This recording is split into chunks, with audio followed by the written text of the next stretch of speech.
but very close together on the track. Well, they can block the track right now if they wanted to. Oh, I'm telling you. Oh, hang on, Jim Burton.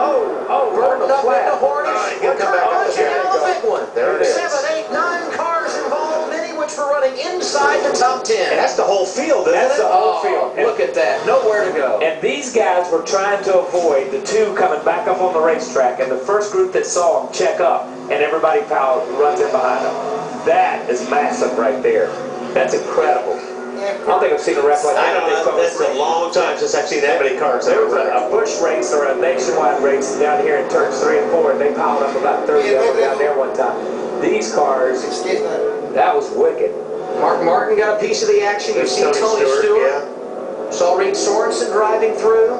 Wow. And like Kyle said, watch the 2 car. Everybody's expecting the 2 car to come back up the racetrack because that's what happens. When you get in the grass, you're coming back.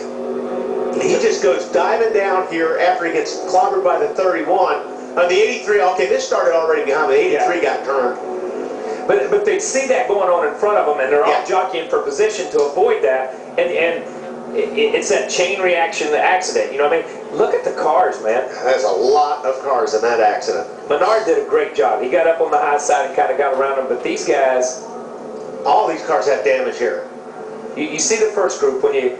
Don't pay attention to what the 2 cars doing. Watch everybody behind them because this is where the wreck. Well, see what happened. The 83 checked up, the 12 checked up, and it looked like Montoya got into the back of somebody. And, yeah. But there's nothing you can do about it. I mean, it's just like you said, it's a chain reaction.